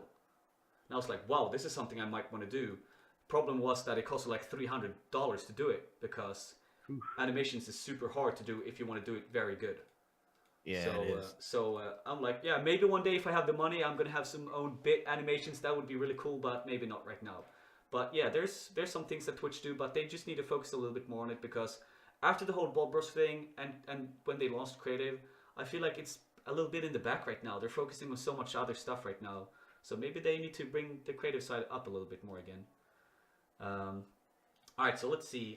Well, we're a little bit behind on time, so let's just smash through the conspiracy corner now. This is my favorite segment. Boy, do I love when juicy things happen on Twitch, when there's drama, when there's talk about what is going on here, why is it being so sneaky behind the scenes. So we're going to talk about favoritism on Twitch, and might just jump in a little bit on how YouTube has this as well. So ever since I got more deeply into this a couple of months ago, I've noticed that this happens a lot. And a lot of regular viewers or viewers overall, not even streamers, get very upset when they see that there seem to be some favoritism going on Twitch. And when I talk about favoritism going on Twitch, I mean like we have streamer A who does something that is against TOS. And streamer A gets banned for it. 100% correct. That streamer did something against the TOS, this streamer should get banned. But then you have streamer B who does the exact same thing, but still do not get banned or anything happen to that streamer. So a lot of people are wondering like, wait, how can this happen? They did the exact same thing. Why is this person getting away with it and this person is not getting away with it? So do you guys, before I start going into, I might not really drop names since that is Monka TOS nowadays as well, but there are some streamers here that this has happened to. Do you guys think that this is a real thing? Have you ever heard of this? James, for example, have you ever heard of anything like this happening to anyone you know, a big streamer? Have you read about it somewhere? No, I've not anyone that I follow or know. Well, I guess I follow this one streamer, but from talking with you, I heard an example, and it seemed like they were favoring the person who is more known and makes money. I don't know, I didn't watch the actual situation that had happened, but it definitely sounded like favoritism there. One big thing on the YouTube side is I've heard that people do charity events. They're doing something for a cause, and their stuff gets demonetized because it's like they're benefiting from the tragedy, but all that money that was going to be made from it is going towards the tragedy. Yeah. So they'll actually have to demonetize their video. Yeah. For the same tragedy, big stuff, big TV networks can do the same thing, and they don't get demonetized. Yeah. And so there's definitely favoritism there. Not sure why, but big networks, big names, in the content creation world, they have they get to kind of do almost what they want, as long as it's within the terms of service. Yeah. Yeah, definitely. Like you say, there on YouTube, there's some funky shit going on over there as well. And yeah, Googie, have you heard about any of this, or have you read anything yourself? So there's been 2 instances where I've personally witnessed someone violate the Twitch TOS in such an egregious way that warranted getting banned. I reported them, as did many other people. It's a recent event, and they were slapped on the wrist with a temporary account suspension for I think 2 weeks. I think it's safe to say there is some level of a human element of fault in the way bans and suspensions are rolled out. If Twitch were to be completely colorblind, they would have to set up an automated way that if X streamer gets Y number of reports in Z amount of time, they get banned automatically. That kind of system can be abused. So they have to send reports to a person, a review person, to look it over. And I'm going to assume that Twitch has at least 30 people on this, if not more. So then it comes down to that person's judgment to decide, hey, is this person going to get banned or not? And they're going to look at a couple of things. I'm going to say that they probably look at how much money that person brings in through Twitch's bits and subscriptions. They're probably less. They're gonna take that into consideration. Hey, this guy has 1,000 subs, and if we permaban him, we lose that chunk of our revenue. They're gonna think twice about banning him. They might just give him a slap on the wrist, as compared to someone who has a not very established channel. They come in, they start breaking a bunch of rules. Twitch is just gonna nip that problem in the bud because they're not really losing out on anything. Yeah. And yeah, they might. I don't want to say that Twitch shows favoritism towards men or women, or based off how people look, or based off of people's political views, but there's a very human element to the way that reports are handled, because they're being looked over by actual human beings, and sometimes those biases might slide into the final decision. Yeah, for sure. The safest thing to say is, if you break the Twitch terms of service, you got to deal with the consequences. Twitch put out a really good statement in their recent TOS update. I'll quote it. It's, creators are role models and leaders of the communities they create or foster around them. And creators should consider the consequences of their statements and actions of their audiences. So you have to really keep in mind that regardless of whether you have 5 viewers or 5,000, they're all centered around you, and the focus is on you. So the way you act and the way you let your community act are going to reflect on you and on Twitch. And if you're making a bad reflection on them, they have every right to kick you off their service. Yeah, for sure. And there's just so many things that I feel are problematic when it comes to this. I heard something very recently from another streamer. I'm gonna try not to call out names here, since that is a little bit Monka TOS nowadays. Like I said, it's a pretty risky thing to do. So another person that I heard very recently, we're talking about how Twitch is the overlord. If they do something that viewers might think hey, that sounds wrong, man. Why did they ban person A but not person B? It's what are you guys gonna do about it? We're the only platform that exists. So I think that other platforms of streaming coming up, and we all know one platform that we've been a little bit of talk about in TeamWithNoName. I think that's healthy for Twitch as a platform. I think that's healthy to give them competition. And that was what this other person was talking about as well. I think that's really good for Twitch, because Twitch is the overlord. So if Twitch makes a mistake, all the focus is only on Twitch, and if they make a mistake that they're comfortable with, it's just gonna slide, and whoever people are upset about it can't do anything, because like what, where else are you gonna watch your streamers, you know? But I feel like that's also becoming a problem now, because so a lot of recent events that have been happening is that a lot of very big streamers, a lot of streamers that people absolutely love, are getting banned very heavily under the last couple of weeks because of the new TOS, also because of old TOS and everything like that. And people are starting to feel like, hey man, if this is the content that I do, and I'm sorry that I fucked up this one time, but now I'm perma-banned, if that's how Twitch gonna be, I'm just gonna leave the platform. And I feel like, well, that's gonna hurt Twitch as well. Like, these people are just gonna go to another platform, and people have done that in the past, and there are talk about people leaving the platform right now when they have get banned.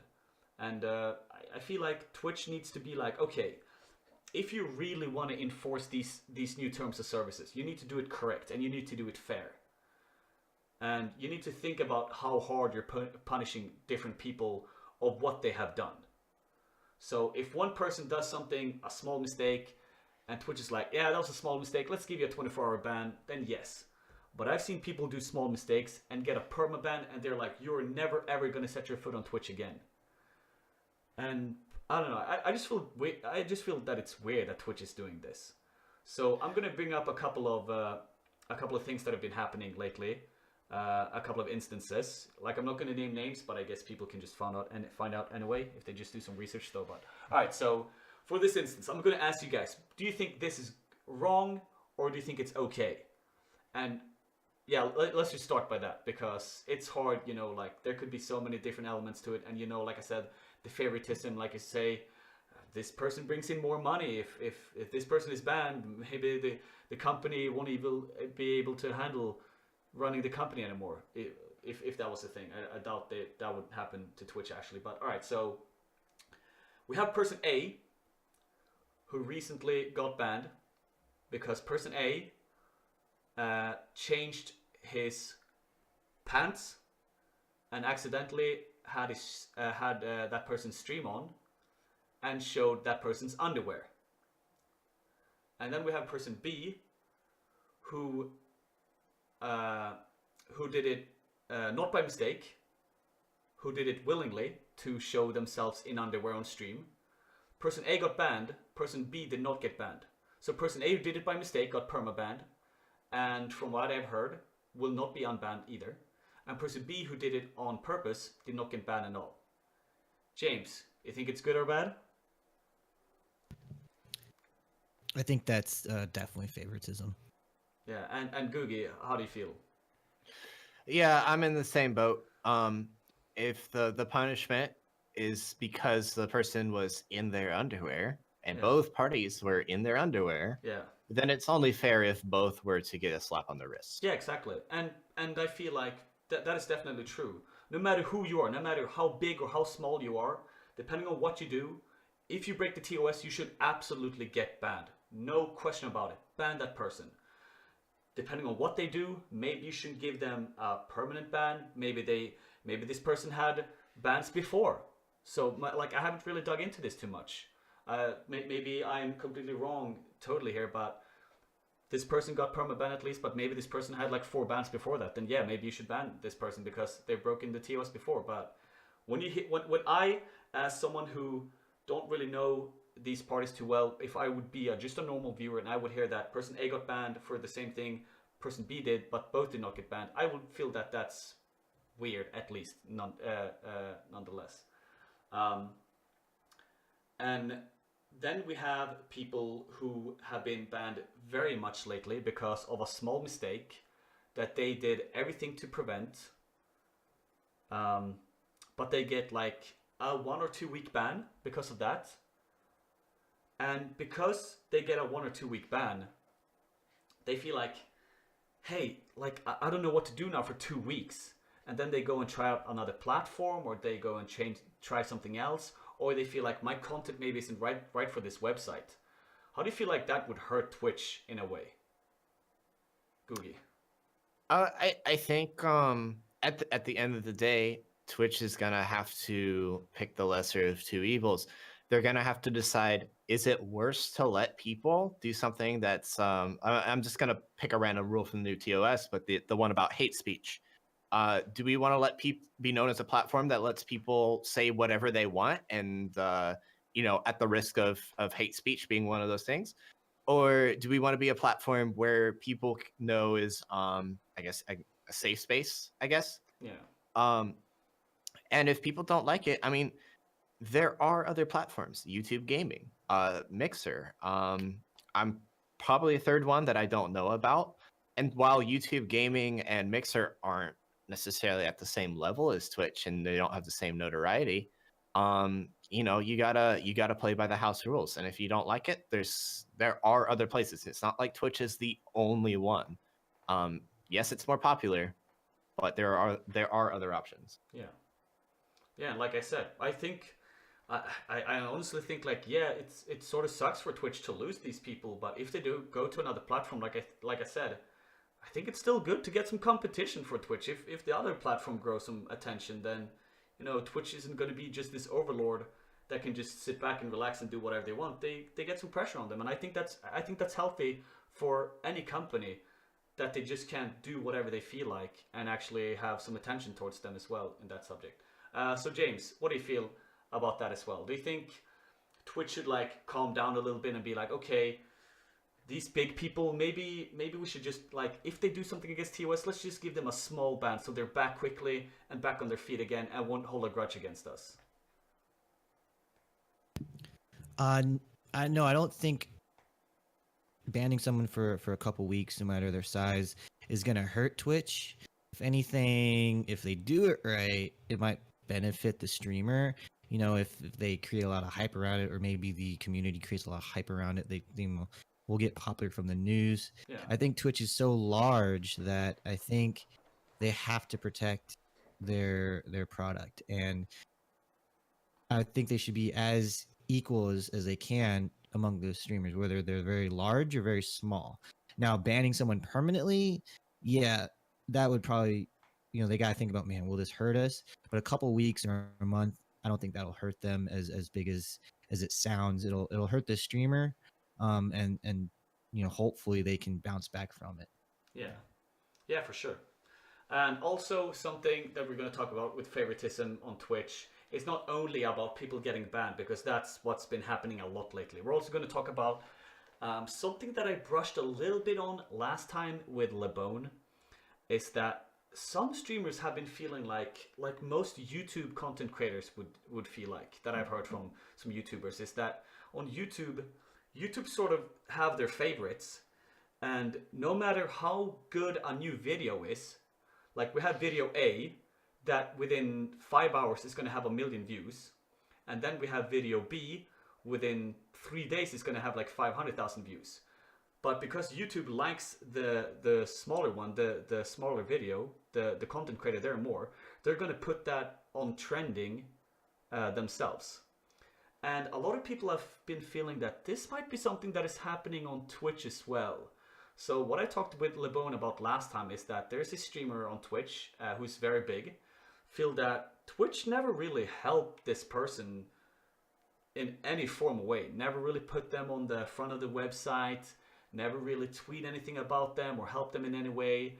And then you have some people, like a big streamer that we all know about, who is very big on Twitch for a reason, of course. But Twitch is sort of pushing that person a lot more because they like that person more. A lot of tweets, a lot of articles, a lot of hype, put them on the front page. Then you have this other person there like, we don't like that person just as much, so we're just gonna let that other person that we don't like just be in the corner and do their thing.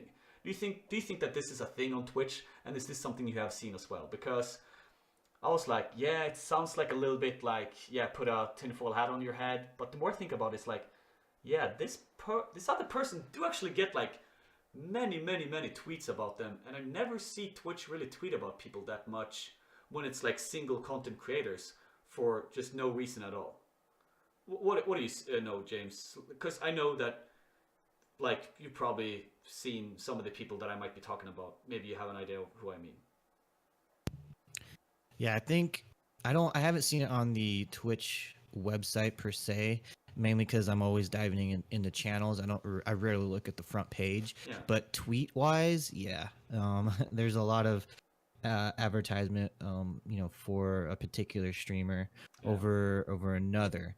And I know there are a lot of big streamers within the same directory. But I hear buzz a lot about one particular streamer, and I don't know. I don't know. They got like again, they got to worry about their platform and who's going to generate the most hype for their platform. And sometimes maybe just being good at a game may not be enough hype unless it's like an esports time period. Yeah. Um, Yeah, for sure. What do you think, Googie? Have you seen any of this, and do you feel like this might be something that Twitch do? And is it okay for them to do it? I mean, like, it's their platform, and if they want to push someone because that person deserves it, then by all means push it. Yeah, it's definitely a thing. I've seen it firsthand, and it's a business thing. Everybody wants to see the face of Twitch, and what Twitch does that's different than YouTube is YouTube's all algorithm based. YouTube doesn't have a person handpicking who's going to be on the front page of YouTube. Yeah. Some companies and brands can pay money to push themselves up through the average the Google Ads Yeah. side of things. But for the most part, it's just what's popular is going to stay popular. What's not popular is either going to drop to the bottom or have to really climb an uphill battle. But with Twitch, the big thing with Twitch is that it's an interactive, it's a community, and they're going to look at the community side of things when they're promoting these streamers and trying to make it seem like they have their hand on the pulse of what's popular on Twitch by promoting these top streamers. They technically don't owe it to any of us to give us a boost and give us shout outs. If anything, they do that because they know that when the face of Twitch goes live, and the subscriptions and the bits start flowing in, that's printing money for Twitch. Yeah. And all they have to do is do a single tweet to reach hundreds of thousands of people. Yeah, for sure. But yeah, I agree with that as well. And like you say, when you have something that is being hyped at the moment, and that is like, of course, understandably, that Twitch will like it since this person is doing so well or has great content, then why wouldn't Twitch want to push that as well?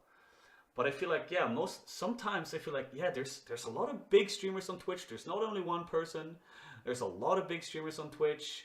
So, it would be nice to see some difference sometimes, some adversity between who they're pushing forward, etc. Because maybe if they started pushing someone else who is big but haven't gotten the chance to be pushed like that, maybe they would be even bigger than the one that they're pushing now. Like, if you would give someone a chance, maybe they're gonna sparkle twice as hard, So yeah, I just feel like there's something within the company, like maybe the top people that are like, this person, I like what this person is doing, keep pushing that, But still, it's their platform, and they're allowed to do what they want. So yeah, I think that there is favoritism on Twitch, and I think it's going to continue like that when it comes to all these different aspects with people are getting banned and who's getting pushed forward and stuff like that, and people, like you say, they're biased. Everyone is human. Whenever something happens, there's a human who makes the decision. What's going to happen to this person? What is going to happen over here? How do we handle this? It's always people who do it. You can't just have good or bad all the time, or like, this is right, this is wrong, because that is just freaking that's just another story. What's like right and wrong, whatever. So yeah, I do feel like there's favoritism on Twitch, and I would rather see that they would let go of that, because it does feel really weird sometimes when you see it, and a lot of people are getting very upset over what is happening for a long period of time between a lot of streamers, etc. So yeah, that was that. Let's see how much the clock is. We need to get this closed in and wrap this up. So we're just going to jump into the last topic really quickly. Maybe just give a few pointers on what we think about this. So I'm not really sure how deep into Twitch you guys are when it comes to big streamers overall. And do you look at the really dark ones or the really bright ones? Do you look at small mid streamers in all the directors, etc.? Because personally, I try to get a feeling of basically everyone on Twitch, but lately I've been getting a little bit more towards the dark side, the OG Twitch people, the OG Twitch communities, like viewership and everything like that, and how they handle the chat and what the chat is doing and what is being said there, etc. So when I talk about communities on Twitch and having a massive viewership, but you have a very toxic community because you allow the toxic community is the reason you have the massive viewership, or having a smaller viewership but you have a clean and good community. For example, I know that there's some streamers who let their chat just roll free. Almost anything can be said in the chat, and the streamer's like, I don't care, I have this many viewers anyway, and I only read donations, so people can do whatever they want in the chat, even though the chat is horrific. It's toxic, like I don't even know what to say. It's so toxic. Do you feel that this is a good thing or it's a bad thing? Is this why Twitch might favor some other people because they look at one person and say, hey, this person's chat is very toxic. This is not what we want to promote here. And do you feel like this is something, like, how would you rather have it? Would you rather have 10,000 viewers but the chat is awful, or would you rather have 2,000 or 1,000 viewers but the chat is very nice and clean but a little bit slower? James, what do you think? I would take the 2,000. No, but seriously, I think Twitch as a platform, yeah, they should worry about this. But I think as a streamer, a lot of these big guys that just kind of let the stream go like a waterfall, you have to be a subscriber to chat in there. And so it's like, yeah, they're being toxic, but they're they paid, to be toxic like that. And as long as you have the hot button words banned, I think the streamer's benefiting from that freedom. As a small streamer like myself, I would prefer to have healthy, positive chat and a chat that supports each other conversational wise to keep it flowing rather than just have it go crazy.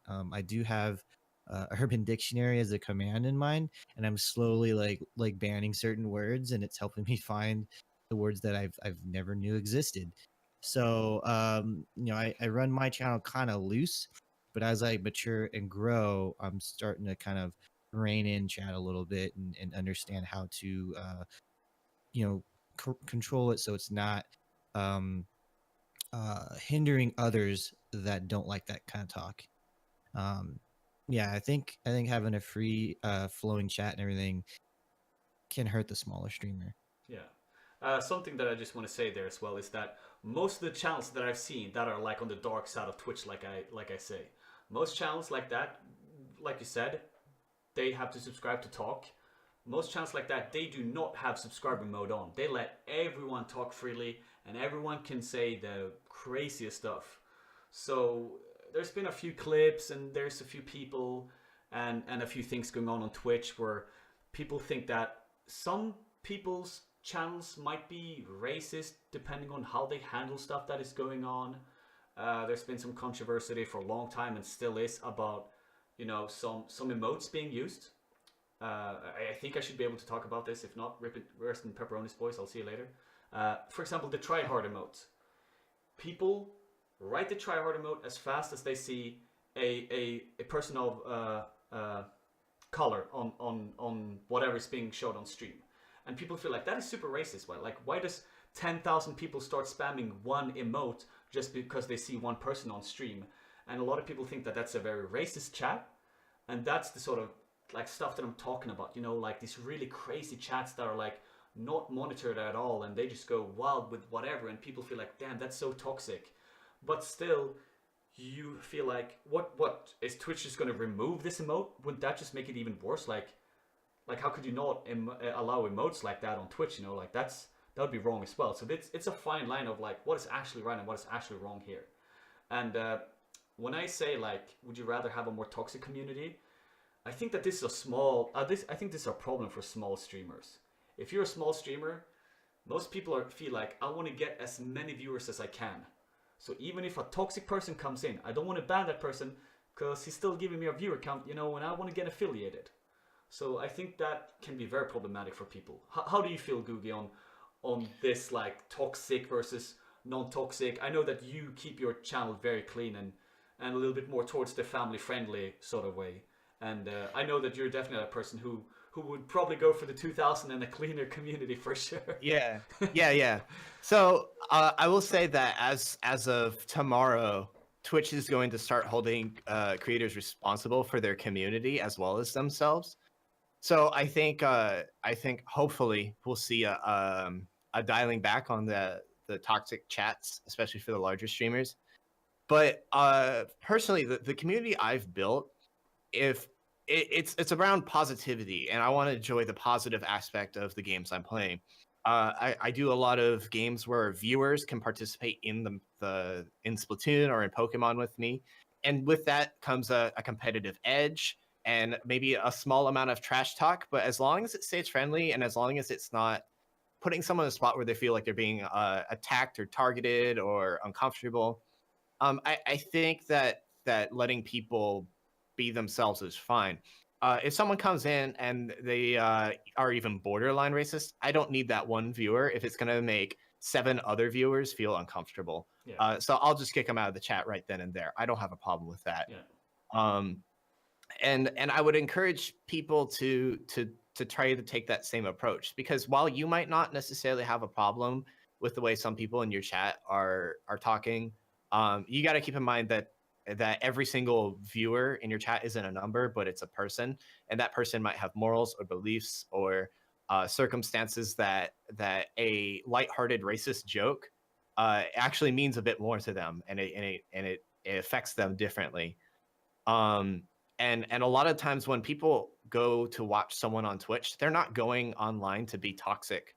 I mean, yeah, you get the trolls that do that, but for the most part, the average viewer just wants to have a good time, either get their mind off things or have that interaction. They're not there for the rudeness or the toxicity.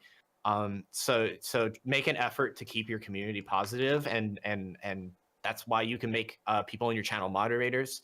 I always recommend for every 50 followers, you have one moderator, to try to keep a good number of moderators, regardless of how many people you might have. I mean, just because you have a viewer spike, Twitch is still going to hold you accountable. If the chat gets crazy, it's not their fault you only appointed one person to be a mod, or that you don't have a mod at all. Yeah. They give you the tools to handle that, and they expect you to the best of your ability, make a concerted effort to not let your chat also break the Twitch TOS. Yeah, exactly. Yeah, that is true, and people have been banned for stuff like that forever, and that is important for streamers to think about as well. But I feel like on the dark side of Twitch that I've been like diving into lately, like you say, the average viewer come to Twitch to have a good time and keep it family friendly sort of, and just have a good time or whatever, and sometimes they can say bad things as a joke or whatever. But I feel like the dark side of Twitch, I swear to God, man, people come to some streams just so they can't let their darkness inside them go out as well. Like it just feels really weird. Like I don't think you guys have really been in chats or been in streams like this, but if you ever are, you're gonna see a big difference between those sort of streamers and other sort of streamers that you would normally watch. Like it's such a big difference, and you're like, it's unbelievable to see. But I think that channels like that can be fun as well. I do enjoy some channels that have a little bit crazy chat, because I'm a little bit crazy myself, and everyone has a little bit of darkness inside them. So sometimes I like to go to a channel that is like half and half, have a little bit craziness of it, but they don't really mean anything bad per se. Yeah, it definitely snowballs too. So you have to keep in mind, like if you let like 1 or 2 people do it, that can turn into 3 to 5 to 180. Yeah, for sure. If someone sees a lot of negativity in the chat and they're a positive person, they're also less likely to post. So it starts to, like the scale tips pretty quickly once it starts moving. Yeah. And that's what I mean. Like there's like so many sides of Twitch. Like I say, I swear to God, if these channels that I know that have, like, for example, 1 to 10,000 viewers, let's say that. So a person has 7,000 viewers. If that person would start moderating their channel like crazy and be like, okay, all this craziness in the chat, it's going to be cleaned up now. It's going to be sub mode only, and you're not going to be allowed to say a lot of stuff. Swear to God, most people like that would lose so many viewers. Because there's some people who really come to those communities because they really like that sort of stuff, you know, and it's like, damn, people, I mean, well, people are people. Everyone is different, I guess. Yeah. And that's where your reasons for streaming are going to really show through. If you're there for the viewers and you let the chat be toxic, then that's pretty apparent. Likewise, if you can deal, like the way I see it, if you have 1,000 people watching you, that's 1,000 people watching you play games or do art or whatever. And at that point, you've made it. So you have an opportunity. Yeah, you can get the extra 6,000 followers, but is that worth, your reputation for creating a positive change in the world and for making a positive impact on the Twitch and gaming community as a whole? Yeah, for sure. So yeah, I think there's, I don't know, I just think there's a lot of different sides to this, and how people act. But some of the channels that I've been watching, they do want to clean it up now because of the TOS and everything like that, and they are making an effort to it. But still, I mean, like, yeah, I guess who've had like a depression about losing viewership myself very recently and everything, and I can just imagine how it feels like if you one day have 10,000 viewers and you have that on average, and you're like, my stream is doing good. I mean, like, it gotta mess with your head if you're like, okay, new TOS is coming out, I gotta change everything and it's gotta be super clean, and you would go down to like 2,000 viewers. I think that would really mess up your head as well. So I feel like these streamers might be in a tough position right now, and most streamers, they're maybe not just streaming to talk with chat or do anything. They're maybe just streaming to just be entertaining for the people who like to watch it, like be a little bit crazy and do a little bit crazy stuff and just do whatever they want. So like, okay, 8,000 people are here saying whatever they want in chat, but 8,000 people are still watching and they're having fun watching because like of what I do. And that's what I've been understanding that some of these big streamers are doing and have been doing lately as well. So yeah, it's just like so many different sides to Twitch. So yeah, there we have it, I guess. And yeah, personally, I feel like I want to have half and half as well. Some of the channels that I go into that have half and half, I don't know, that's just like, I just think it's fun when it's a little bit crazy, but it's also not too crazy, you know? So sometimes I can let people go a little bit crazy in my channel. I don't care. People usually come into my channel and say a lot of bad stuff to me, and I don't care. As fast as they say something bad towards each other in the chat, that's when I go mad. But like this week, I had in my title, "Come roast me, let your aggressions out," and people just come into the chat and they're like, they just let all the bullshit out, you know, against me, and I'm like, I don't care. I don't care. Like, it's fine by me. I just try to have that just to see how people would respond, and also because I like getting roasted. Me and my friends roast each other all the time. I think it's fun when you have a good roast. So some of the people, they would come in and be like, "Fuck you, you're an asshole," and I'm like, dude, that's awful. That's not even a roast. And if they continued, I would ban them. But when some guy came in, and since I'm ginger and stuff like that, he made a great roast. He was like, dude, you even get sunburnt when you go out and it's only the moon. I'm like, that's what I'm looking for, right? You're the sort of people that I'm looking for when I put roast me in my title. Like, that's the sort of stuff that I want then. So yeah, I'm like half and half, but most people that know me know that I just like to play games as well and just have fun and talk with the chat too. But I think you get influenced the bigger you get as well, and you just see how you grow as a person, I guess, too. Yeah. So yeah, guys, that was precisely basically 2 hours on point. Wow. Nice. What? We had like 30 minutes left, and we had the conspiracy corner and the last topic to talk about. I was like, shit, man, we're running out of time here, boy. Because I don't know if you guys got something to do later, and I think pushing 2 hours is a little bit too long anyway for people listening or watching, etc. But yeah, that's great. So let me see now what is left to do. We are going to, okay, now the people are going to disappear. You guys just disappear in the stream. Rip. We are going to do this. Bye. Bye. Like that. Bada bing, bada boom. And like this. Bada bing, bada boom. Alright, so let's start with Googie. No, oh my god. Okay, let's start with James. Let's start with James. James, Okay. What are your future plans for the upcoming month or week or whatever? Do you have anything coming up, a big event, something crazy going on, or you're going to try out a new game and you maybe want some people to play with you, or anything like that? For the upcoming month, I just have my featured artist. It is Sneaky Bros. I guess he's working with TeamWithNoName. That's where I heard him from. Yeah. He works primarily through his Twitter, so stop by my channel. You can see where his Twitter's at and then see his amazing artwork. So that's the artist of the month. And I'm basically going to buy emote commission from him. The winner for that month gets to design that commission and use it on their channel. All next week will be Destiny.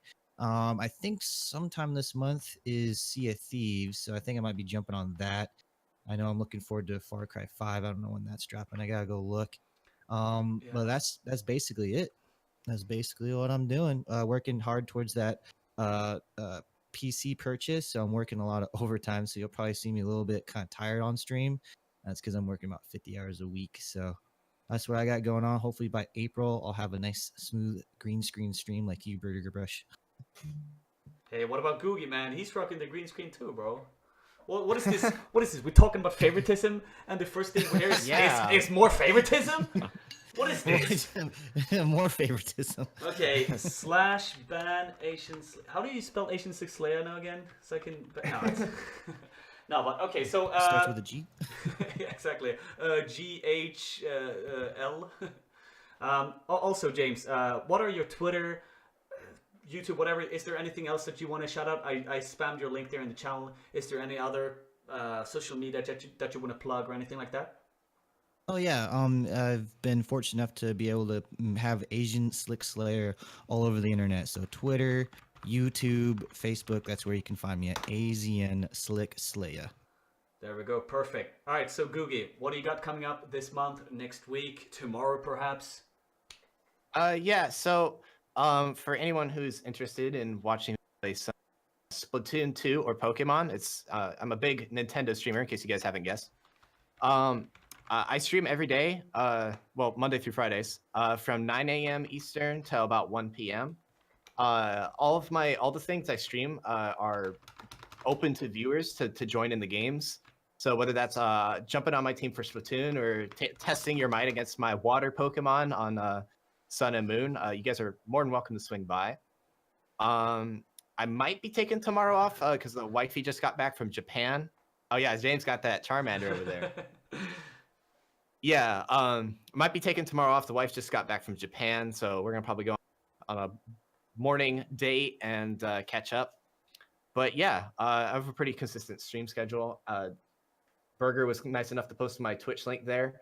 I'm also on Twitter. Is it cool if I post the link in the chat? Of course. It's easier if you post it than I have to write it down, so that's better. Yeah. Perfect. So I have Twitter at Maximum Googie. It's as much Googie as you're going to get off stream.